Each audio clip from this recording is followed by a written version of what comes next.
देखिए, जब शिक्षा का स्तर बढ़ेगा और लोग बुद्धिमान होंगे तो समस्याएं बढ़ेंगी। और जब समस्याएं बढ़ेंगी और हमें पहले से पता हो तो शायद हमें अपने समाधान के तरीकों को बदलना पड़ेगा। जरूरी नहीं कि जो समाधान आपने पहले बनाए वो आज कारगर सिद्ध होंगे या नहीं। अगर हम गौर से देखें तो शायद कुछ ऐसे समाधान जो हमने बनाए वो आज कारगर सिद्ध होते नजर नहीं आ रहे। तो अब ये जरूरी है कि हम हमें अपने समस्याओं के समाधान को भी बदलना होगा। बात जस्टिस की नहीं है, बात समाधान की है कि जब कोई चीज होती हो तो वो दिखाई देनी चाहिए। अगर जस्टिस है तो वो दिखाई दे। और जब देश का 80% वर्ग ये कहे कि देश की न्याय व्यवस्था सही नहीं है तो फिर ये सोचने की बात है कि अब हमें कुछ बुनियादी बदलाव करने चाहिए। अगर आज शिक्षा की बात करें तो हमारा देश लगभग शिक्षित है। शिक्षित वर्ग से उम्मीद की जाती है कि वो चीजों को वैसे ही देखेगा जैसे कि वो हैं।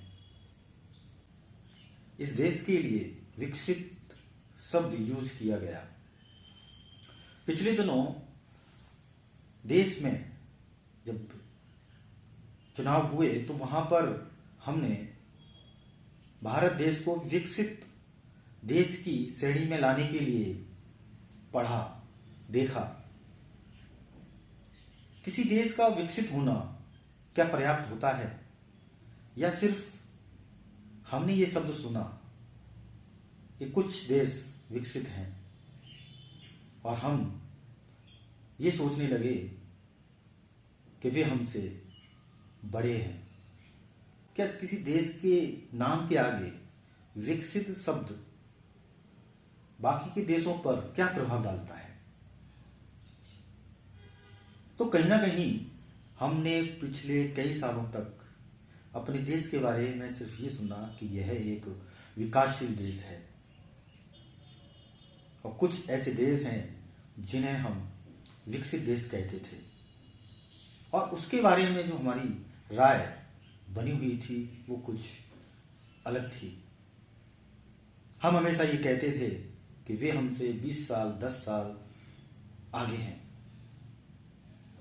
तो कहीं ना कहीं हमारे देश में यह शब्द अब सुनने में आया कि हम विकसित देश की तरफ अग्रसित हो रहे हैं। लेकिन सोचना यह है कि ये एक विकसित देश क्या होता है। एक विकसित देश अगर होता है तो हमारे सामने बहुत सारे ऐसे उदाहरण हैं जो विकसित देशों की श्रेणी में आते हैं। तो जब आप विकसित शब्द की समीक्षा करेंगे तो एक बार उन विकसित देशों की तरफ भी देखें कि उनके विकसित होने से उन्हें ऐसा क्या मिला जिससे कि समझ में आए कि विकसित देश होता क्या है,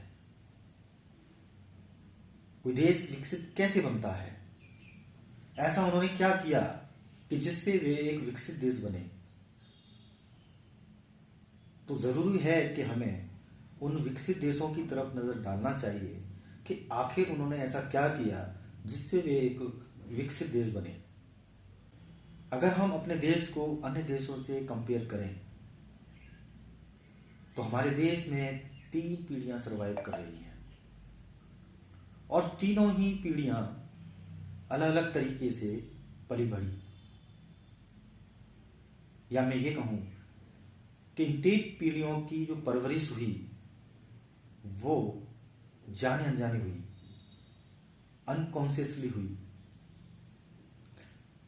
जिससे कोई ऐसी बड़ी संभावनाएं नहीं बनी जो बननी चाहिए। क्योंकि हमने बुनियादी तौर पर जो गलती की वो पेरेंटिंग को लेकर के की। हमने अपने बच्चों के भविष्य का निर्माण कैसे किया, ये सभी जानते हैं। शायद ही कोई ऐसा परिवार हो जिन्होंने अपने बच्चों की परवरिश किसी शिक्षा पद्धति पर की हो और उन्होंने उसके वैसे ही परिणाम पाए हों। जब वो शिक्षा पद्धति पर कोई परवरिश की जाती है तो उसके परिणाम बहुत चौंकाने वाले होंगे। परिणाम देरी से आएंगे, लेकिन परिणाम सकारात्मक होंगे, ये 100% है। तो जब हमने पिछले 3 पीढ़ियों की परवरिश जाने अनजाने की, अनकॉन्शियसली की, तो आज जरूरी हो जाता है कि हमें बच्चों की परवरिश पर ध्यान देना होगा। किसी शिक्षा पद्धति को अपनाकर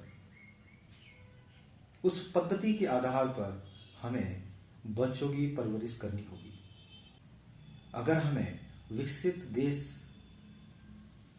बनाना है तो जरूरी है कि जिन विकसित देशों को आप देखेंगे तो वहां पर परिवार नाम की संस्था लगभग गायब हो चुकी है। तो विकसित देश ऐसा हो जहां देश की इकाई, जिसे परिवार कहते हैं, वो मजबूत हो,